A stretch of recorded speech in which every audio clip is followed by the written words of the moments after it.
the trumpet is warming up. It really is. And signs of the times, we talk about signs of the times.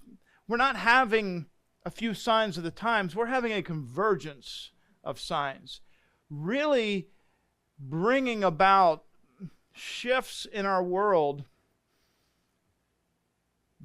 physically, politically, biblically, prophetically. Everything is merging at a rate. I was getting stuff ready this morning, and I said to Andrea, I won't finish it. I won't go back to it till late this afternoon because things will change. And even since I wrote this, things changed. Let's start with some of the more obvious things.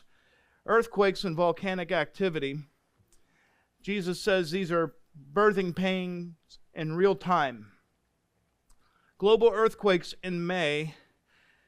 There was 5,464 earthquakes of magnitude between 4 and 5 just during the month of May. 655 of magnitude 5 to 6. 44 earthquakes of magnitude 6 to 9. 5 earthquakes of magnitude 7 to 9, or 7 to 8. This is far above the monthly global average. Usually there's 1.4 quakes above 7.0. We've had 5, and that just keeps going down. The most deadly was in Myanmar with 5,400 deaths. But then we also add to that, very interestingly, active volcanic hotspots this week. In 24 hours, Yellowstone has had 46 seismic earthquakes within 250 miles of the epicenter of the park. On top of that, we have Mount Etna, who just erupted, that you see here, erupted with lava and gas emissions.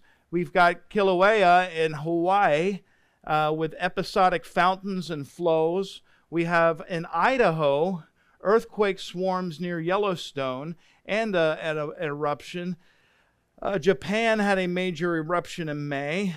In Chile, Indonesia, Italy, and Mount Spur in Alaska, all these volcanoes are showing significant unrest and leading geologists to believe that they're about to erupt. Does this make you say, wow, the earth is groaning? Creation has been groaning together under the pains of childbirth unto now. We are seeing these things happen at a rate never seen before. So, I know there are people that say, well, there's always been volcanoes and there have always been earthquakes. Yes, but not at this kind of rate. And it's just increasing. Then we have the geopolitical flashpoints as the nations are raging, according to Ezekiel 38. Iran is poised to reject the U.S. nuclear deal proposed, calling it a non-starter. It continues uranium enrichment, likely pursuing, I would say it is pursuing, weapons capability. We know one of its major fundamentals of what it wants to do is to destroy Israel. They've said many times they want to wipe Israel off the face of the earth. They are also providing arms to Yemen.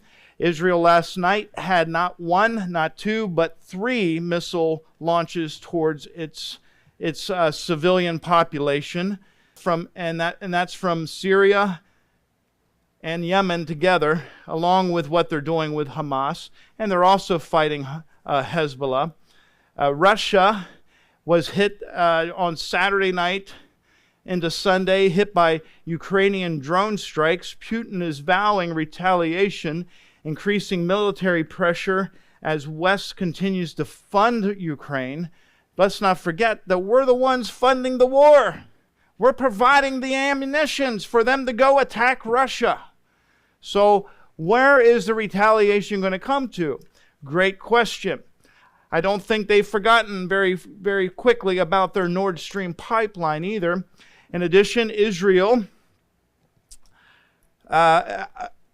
I understand that Hamas has finally agreed to a ceasefire as long as they don't let Greta Thunberg into Gaza.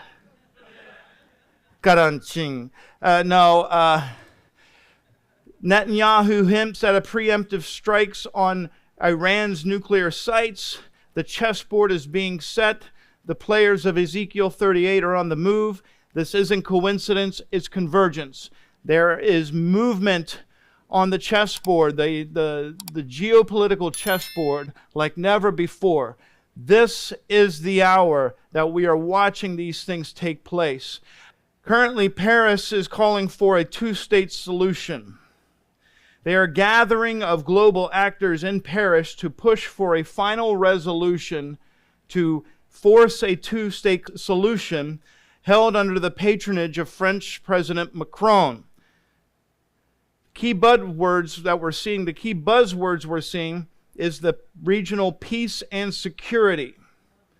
UN, this is all over their literature as they're talking about. I was reading their literature this morning as they're talking about this big summit they're holding. And all the words were peace and security, peace and security. UN Security Resolution to vote today. Fortunately, the U.S. vetoed the vote to force Israel to a permanent ceasefire in Gaza. It's also been proposed by Slovenia, Algeria, Guyana, and we have that solution. But they're still pushing for a global push for a two-state solution in Israel. 1 Thessalonians, Paul said, when people are saying there is peace and security, listen to this, then sudden destruction will come upon them as labor pains. It says they will come upon a pregnant woman and they will not escape. Isaiah says, because you have said, we have made a covenant with death and with Sheol, we have an agreement. When the overwhelming whip passes through it will not come to us, for we have made lies our refuge, and in falsehoods we have taken shelter. This is where we're at. This is where Israel is at. They're living under the pressure to do what God has said will happen, but it will bring sudden destruction. Lastly, let's talk about AI. I know a few things about it. The technological control, the infrastructure of the beast system is gaining momentum. Greece launches a unified digital ID, replacing all public IDs with one lifetime number for every citizen. It links to the EU Digital Identity Wallet and the WHO Global Digital Health Certification Platform. So all people in Greece must subscribe to this platform, and it enables access to all public and private services and healthcare. So you want healthcare, you got to have your digital ID. This is the infrastructure of Revelation 13. Control, identification, limitation, buying and selling with digital permission. Meanwhile, Trump calls for an AI surveillance platform on all American citizens. He is partnering with Palantir to build an AI-powered federal database on every single U.S. citizen. Listen, we voted for the man. Most of us probably voted for the man because he was a good leader, a good negotiator. He was a good, he has a lot of good things. We didn't vote for him because he was a pastor or because he knew end times prophecy. And so he's moving in this direction because he thinks it's a good thing to do, when he doesn't realize he's pushing us towards the beast system. Okay? So he's partnering with Palantir to build an AI-powered federal database. Now, do you know who is the CEO of Palantir? Peter Thiel. If you don't know who he is, he's one of the major globalist AI moguls of the world, who says, and he quotes, "I no longer believe that freedom and democracy are compatible." Here's what you have to understand about artificial intelligence. There's good that it can be used for, It helps out with a lot of good things. There's a lot of positives that come out with it. But the end result, the train goes down a very nefarious direction globally as far as what it's going to ultimately be used for in the beast system. What is our caution today, friends? It's not AI. This isn't, this is like saying we got to throw out the pen because it took over the quill. All right? AI isn't the problem. The deception that AI is going to bring is the problem. And what's going to happen, and it's already happening, is that people are worshiping it as a god. They are seeing it as something that is far superior to human. It provides answers quickly. It does things quickly. And so people are beginning to worship it as a god. Now, you may think that's ridiculous. Who would worship AI? Well, it's happening. And it's using deception to make it happen. Here is where the believer has to be cautious. Here is where the believer has to understand not so much the technology as it is we have to know this book. Look, we have to know this book because what this system can do is deceive you and not be if you don't know what this says, you won't know if what this says is true or not. Make sense? That's why I have, for a long time as a pastor, said my goal is to make the church biblically literate again. We have to be. Because if we don't know what this book says, if we don't open it and read it, when this thing speaks and it lies to us and it's cunning and deceiving, we won't know the difference. Let me show you this video real quick. In a stunning development, Canada has declared war on the United States. Let's go to Joe Braxton, who is live at the border. I'm currently at the border, but there is no war. Mom, Dad, I know this looks kind of real, but it's all AI. Grandpa, I'm fine. This is just AI. You don't need to wire money to anyone. I am not in love with you. And I do not need your money for a plane ticket. I am AI. This fake moon landing footage isn't classified. It's AI. You're probably wondering how I got rich with crypto. The truth is, I didn't get rich off crypto. I don't even exist. You might be able to tell this is fake now, but it's going to keep getting better. We're all AI. There could be aliens, but I'm not one of them. I'm AI. An herbal supplement did not cure my cancer. I'm not even real. Uncle Fred, the government has not been taken over by lizard people. You don't need to send us $5,000 in gift cards because you missed jury duty. Grandma, it's not real. It's AI. It's AI. It's AI. Bro, it's AI. Fake faces. Real consequences. Think before you trust. I appreciate the message of this video, but it was all made with AI too, so can we even trust it? It looked pretty real to me. Pretty convincingly real. I mean, if you didn't see that, you would probably wonder. The first clue for me was that we were not at war with Canada, but this is how the deception begins. This is what the beast system is about. It's about deceiving people. Jesus said with his own words, "For false Christs and false prophets will arise and perform great signs and wonders, so as to lead astray, if possible, even the elect." We are living in a day where deceptions are growing. I get a text message about 4 times a day telling me I have to pay a fine on my Easy Pay. You get those text messages, okay? We've learned that, just ignore them.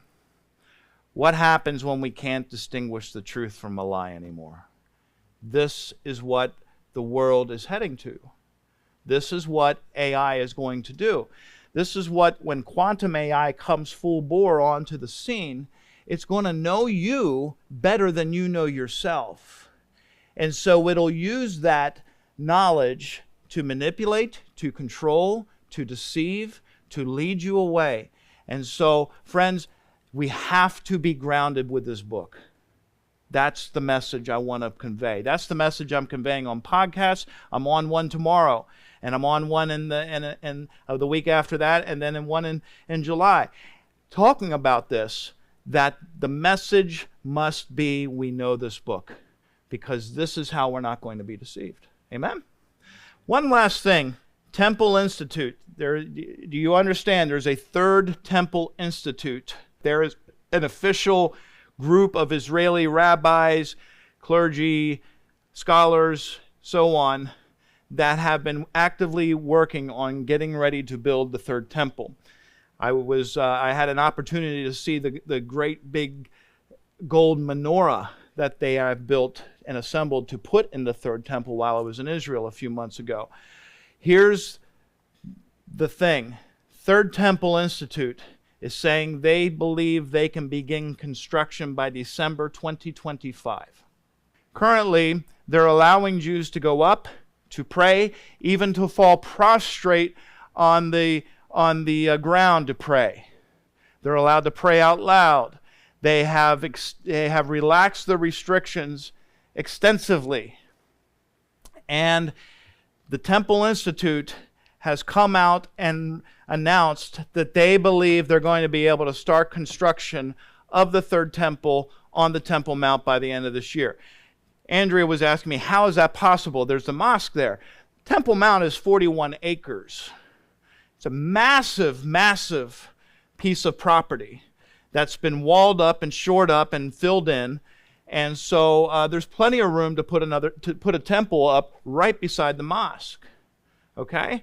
So there's been reports of attempted sacrifices and symbolic offerings on the Dome of the Rock. There's been reports that the Jewish rabbis are carrying up sacrifice pieces of animal, the ashes, and dropping it on the Temple Mount. So there is a great amount of activity, and there's a great increasing amount of boldness that is coming about. We don't hear this on the news. You don't hear this on CNN. You're not going to hear this on CNN because it favors Israel. But this is happening. Watch it. I can only verify this through a couple of sources, but usually the Temple Institute has a very reputable group of people. They have everything they need to build the temple. They even have the Levitical priests in line, and they have identified who can be the chief priest when that time comes to be. So they have everything. They have the ephods. They have all of it. They just got to build it. And we know that this is a very significant portion of the end times that is not in place yet. So Israel, the government, says, we're not going to go there because we don't want to start a war with the Muslims. But now they're kind of at the point where it's like, whatever. We're going to do what we need to do to support Israel as a state. Keith, what do you think? Well, you hit it there. Now, I don't know. It may have changed, but the Hasidic Jews and Orthodox Jews did not have to serve in the military. The Hasidic Jews do not have to serve in the military. That's correct. And they're pushing for a temple. But the secular society, like Brad said, well, we don't need a temple. They know that they feel confident that there will be a war started. And they're telling the Hasidic Jews, hey, we're not going to fight your war that you start by building this temple. This is what I think what this war, this 7-front war, 8 if you count the media, is doing to Israel. They're saying, we're not making concessions anymore. We're not going to play fair ball anymore. Israel can make it happen. For the sake of peace, just like they've given up land, they haven't pushed the issue of the Temple Mount. That could change very quickly. Yes, Brenda. Is there any reason that the rapture can't happen before the temple is completely built, and that it would be built before mid-trib? There's no reason the rapture cannot happen before the temple is built. The temple being in place is not dependent upon, the rapture isn't dependent upon the temple being in place.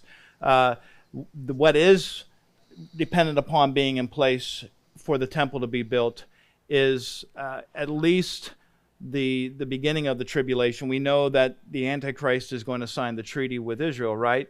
We know that by mid-trib, he's going to go up and ascend and do what Jesus calls the abomination of desolation, which we have up there on our screen. Matthew said parenthetically, let the reader understand.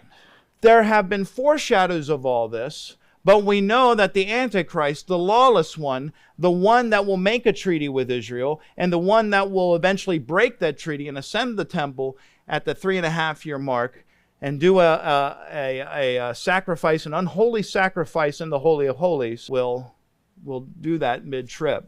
So there's nothing stopping the trumpet from sounding tonight. Amen? This is a pretty big deal, but all 5 categories here scream in harmony, be ready. We have to think, friends, in terms of post-rapture ministry. But here's the thing, you can leave a note, you can leave something, leave it on your dining room table all the time or something where you say, you can buy these kits, you can write a note, and these kits say what you need to expect, what to watch for, how to survive. And the rapture listen, if someone we know misses the rapture because they did not believe, they did not trust, they were living their life, and they get left behind, however that happens, it's not going to be easy. It's going to be one of the worst times in all of humanity. Our decision to share the gospel or not share the gospel could mean the difference between someone entering the tribulation or being raptured off this earth.